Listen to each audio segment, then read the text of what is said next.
Hello, my name is Eamon McAuley and I'm a great nephew of former world professional flyweight champion, undisputed champion Rinty Monaghan. I'm here with my uncle Tommy, who was Rinty's brother, and we're here basically to appeal for people to help us that will want to get a statue of Rinty unveiled. There's an imbalance here. We've got Mary Peters track, Mary Peters Stadium, Mary Peters playing there the other week. We've got George Best Airport, we've got Danny Blanchflower Stadium, we've got a statue for Joey Dunlop, and people are nice saying Alex Higgins is dead 2 years, why is there no lasting monument?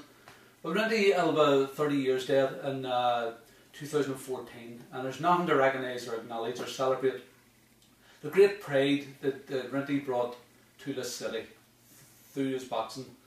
What was I going to say? Tony Curry, I just want to, Karen, if you can focus in here on this statue here of Rinty. Artist Tony Curry has made this. This is called a maquette. It's a small statue of Rinty, and it's marvellously detailed. It's wonderful, and Tony is hoping to make the life-size statue. He's very passionate about it, and he would like to do that.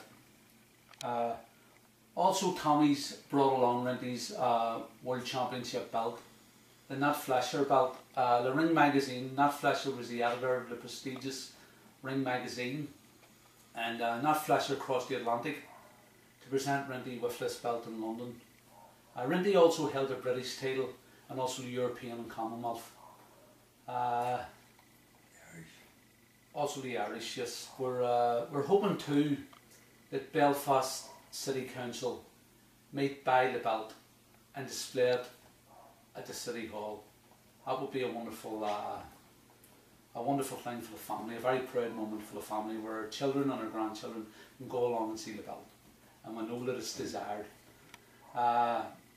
We formed a committee, as I say, called the Belfast Boxing Ring, and what we are about is recognising and acknowledging and celebrating the great history that boxing has brought here through a series of statues or stuff for, you know, we're hoping there'll be a knock-on effect with Rinty statue if it happens, and there will be one at Johnny Caldwell, maybe in the Dunvale Park, and then maybe one for the Shankill boxers, Jimmy Warnock, Tommy Armour, Davy Armour, Eamon McAuley, people like that in Woodville. So Tommy, talk to me about some of your memories of Rinty. Well, my memories of him was when he was 10 years older than me, but I do remember going on doing road work with him, and he had put in about 10 miles of hard road work, and then of course he'd train in the afternoon and train at night, and he just was a hard person training for his boxing. And other than that, I was a seaman, so consequently I was away all the time, so I never got to see only maybe one or two of his fights. Right. And I was not here when he won the world title. I was at sea then. So, but I do know that when I get back, and the tremendous reception he got when he won the title from everybody in Belfast, that really congratulated him and were happy, and brought, at that time, both people all together, and they were all... There's a bit of an age gap between you and Rinty, isn't there? 10 years, yeah. 10 years. He's 10 years older than me, yeah. So, that was that. And you spoke about you did see the great spars, and you said it was a sight to behold with my grandfather, Harry McAuley, who was Rinty's brother-in-law, who married Rinty's older sister Sarah, my granny. Yes. And my granddad would have been featherweight and lightweight. And he was Northern Ireland champion, he was a great battler. But you says when they sparred, they really went at it. And when Rinty and your granddad sparred, which I seen, sight to behold. Yeah. Wow. The trainer used to say, "That's it, quit." Yeah. Because it was just that way, you know. See, what we're worried about here now is my uncle Tommy's 84, and Did you? Oh, he looks terrific for it. He works out every day. He's terrific. He's going to see 100, Tommy, please God. But Rinty's daughters, Rada and Colette, are in their 70s. And Rinty's wife's passed away, Frances. And Martha, Rinty's daughter, passed away 2 years ago. So, I'm not saying we're dragging our feet. You know, some of these politicians, we need to really get on board with this and get this done. I want this done. So it's my Uncle Tommy. That's my motivating factor. My Uncle Tommy and Colette and Rada and all will live to see this statue. You know, we've been in this committee now for 3 years. And even though we've got the site secured, you know, the money isn't made available yet, although we're hearing that Carl McKillen has pledged 3 million. The Minister for Sport has pledged 3 million for the boxing after the great success of the Olympics there. So we're only looking at dropping the ocean. We're looking maybe 60, 70,000 pounds for Tony to make the statue, or whoever it might go out to tender, and to regenerate, a little bit of regeneration in the Arts College area. It would be a wonderful tourist attraction for people to see. And also a lasting monument to Rinty. Yeah, it would be great. It would be great to see that. And I would certainly would love to see it before I pass on. And I absolutely feel he deserves it. He was the only world champion of that as division, and there was no other champions. 8 weight divisions. When Joe Lewis and Sugar Ray Robinson and Henry Armstrong, the legends, when they held their titles, that's when Rinty was champion. It was 8 weight divisions, one champion in every weight, and that'll never be seen again. Well, the proliferation of boxing today, that'll never ever be seen again. Now, I want to get into a wee bit, going to murky waters here. I want to be subtle about this. And I want to say about the imbalance here, as I said earlier, with Geordie Best, with Danny Blanchflower, with Mary Peters, you know, with Joey Dunlop and all the rest. You see, the old Stormont regime, I mean, I have to be subtle here. I don't want to offend anybody, and I don't mean to be sectarian, because I'm not sectarian. A lot of my best friends are Protestants: David Armour, Neil Sinclair, Stephen Cook, all great lads. But nevertheless, it's a fact. I mean, that Rinty was ignored. Was it because he was a Catholic? I don't know. In the old Stormont regime, now everything's changed now. We're in a different dispensation now. We're sharing power and sharing space. But in the old Stormont regime, I think if Rinty had been a Protestant, a statue would have been up Burble Carson's up in Stormont, because it was deserving. He was deserving of some sort of recognition. So our politicians, all our politicians, we're in a new dispensation, as I say, and a shared space. So all our politicians need to pull their weight behind us. And I'm doing this today for people to get on board and support us, ordinary people, anybody who watches this. You know, could you start writing letters? Could you start appealing, start beating the drums here? For, as I say, time is of the essence, because Rinty's relatives, close relatives, his immediate family are getting pretty old now. And it's, as I say, my motivation is for me to see it come to fruition, and for Lens to see it come to fruition. Tell me, many relatives do we have out in America? Well, I have 2 sisters that were out there with me. Their families are all born out there. Mine was all born out there. So I would say 6, 10, 15, at least 15 from my 2 sisters. Which 2 sisters are out there? Peggy died last year. Yeah, Peggy just died last year. Who's the 2? And the other one was Noreen. Noreen, of course, yeah, of course. Noreen. And then my Aunt Peggy, and then, your niece. And then I have my niece, Yeah. 2 nieces. Right, all your children and Peggy. Anne, that's right, Peggy and Anne. And Anne's out there, 2 nieces, and their families out there.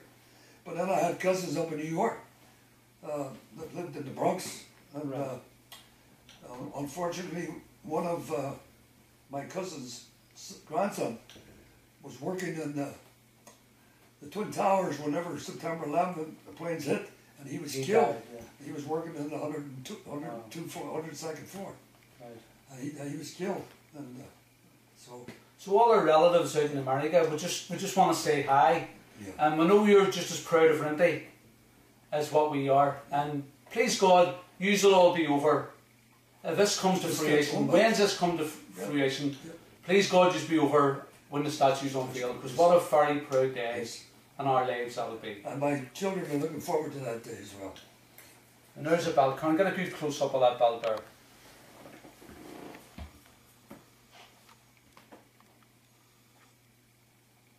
We've also got a proud tradition of boxing in the family. I box professional, that's my ABA Cup there. And my son, that's my son Kieran's Commonwealth Games medal. And as I said earlier, my grandfather Harry McAuley, he was a professional champion, Northern Ireland champion. And my uncle Sean has been the coach up in Nigadeel Boxing Club for 40 years. Sean was awarded a prestigious award there in the City Hall for his recognition, not just of boxing, but for community work he's done in the area, taking the kids away from drinking, drugs, paramilitaries, whatever. He got a big award there in the City Hall, so we're very proud of that also. But we've a great boxing tradition, and a great, and horse racing terms with thoroughbreds. But Rinty is the daddy of them all. When none of the rest of us reach the heights of Rinty, so we'll bow down to his superior boxing skills. But I was better looking. His achievements. Tommy, my granny Sarah, who was the eldest in your family, your older sister, she was a tough old lady. If boxing had been around then, the way women boxers she would have been. She'd have been world champion. And you said to me she sparred quite a bit with Rinty. And she went to her young. My father had gloves on. All of us had gloves. He put gloves on all of us as soon as we were able to put them on. But my sister and my brother, Rinty, they used to spar in the house. He had them sparring in the house with each other. Right, and, wow. Tough introduction for Rinty now, I'm sure my granny dominated. Yeah, and she was very tough. She was a strong, very strong woman. Yeah. And that was... And of course Rinty didn't box amateur, he just jumped right into the he just had a few defeats early in his career, but he was still getting the grips with boxing. Yeah. Never boxed amateur, never boxed amateur. He used to box in the Chapel Fields, and anybody come up and just take him out of the audience and they'd box up there in the ring. And that's what he was doing. Wow. So, anyone in your family, your children ever take up the boxing? No, they're all teachers, never encouraged lawyers, solicitors, because I think it's a hard game. Yeah. And you have to be the best in order to get any fruition from it. You just have to be the best.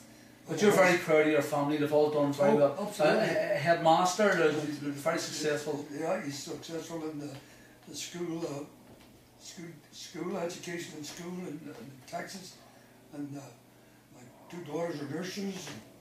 Wow. The other one is retired right now. Yeah. So, yeah. So what year did you go to America? In 1948. 1948. 1948, I went to the United States, yeah. Right. I was 20 years old. So that was when Rinty won the title at 47, then he had a fight against. That's right, yeah. He retired in 1950. 48. After the fight with Terry Allen. 50. Yeah. Unfortunately, Rinty never got to America. No. He never got to America. But quite a lot of your brothers and sisters went out to America. Yeah. Well, prosperity and we used to be, like I say, we were all seamen mostly, and we were always going to the United States in the ship. Yeah. But we had relatives, like I say, up in New York, and we used to visit them quite a bit. Right. Well, Tommy's a wonderful inspiration for me. He really, really is a great role model. I'm sure he's been a tremendous role model for his children and his grandchildren. But for me, Tommy, as I say, I don't mean to keep on about it, but I'm really proud of it. Tommy's 84, and he's in wonderful, wonderful shape. He works out nearly every day. Please God, I can be like that. I would aspire to be like him. Yeah, well, this is it. But you keep yourself in good shape. And he loves the women. Now don't be showing that to Patsy. He's an eye full of women. Oh! I love women. I don't doubt about it. I just love women. You can't help it. Who doesn't? What man doesn't? Yeah, what man doesn't? This is it. If he says he does, then he's a liar. He's a liar. Yeah. I think.